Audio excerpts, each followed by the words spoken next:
Rishi Sunak is set to announce around a £6 billion investment into our beloved NHS to help tackle the record waiting lists and improve digital technology. The plan is that you might finally be able to get treatment for whatever illness you have, and when you turn up to your appointment, they won't have lost your notes and have no record of who you are or why you're there. It comes as it's been revealed that nearly 6 million people in England are waiting to start routine hospital treatment, a record high. Of those, some 9,754 people have been waiting more than 2 years to begin hospital treatment, more than 3 times the 2,722 people who were waiting longer than 2 years in April.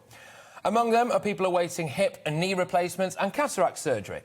NHS England has told hospitals to eliminate all waits of more than 2 years by March 2022. But the situation is now so dire that there's been a 20% increase in people self-funding operations. Not just minor operations, but things like a heart bypass, for goodness sake, which costs around £17,000. So you can put a price on life, apparently. A total of £2.3 billion of the funding package will be specifically used to transform and set up diagnostic centres across England, with the 100 one-stop shop units in addition to those 44 ones already in existence. The plan is that you should be able to get tested for things like cancer there, and then that will help you get a quicker diagnosis. Now, all of this seems OK. It seems like a relatively creative response to a crisis that might help tackle the two biggest problems: waiting times, slow diagnoses. But I don't think this is going to work unless the actual biggest problem is tackled: the attitude of many people who currently work within our NHS. I'm calling right now for it to be made illegal for GPs to go on strike. The British Medical Association is threatening that GPs could strike at some 6,600 practices in England, not because of pay, not because of working conditions, but because they don't want to be named and shamed if they don't see patients face to face. The police are legally banned from striking, so why not GPs?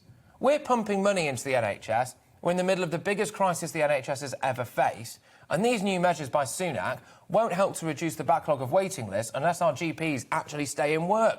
We need our GPs in work, and whilst I'm sure that we all hope that common decency, common sense, a sense of duty, the inability to sleep at night if you go on strike and people die, would compel them to stay in their surgeries, well, that's not the reality, sadly, is it? So maybe the government should be the ones to compel them. Make it illegal for them to strike. I'm already fearful that this £6 billion is just going to get swallowed up in a sinkhole of NHS waste. Questionable pay structures, like the fact that a diversity officer can be paid 4 times as much as a life-saving nurse. It could be handed over to Big Pharma, etc, etc, etc. We absolutely cannot have GPs on strike as well. Make it illegal.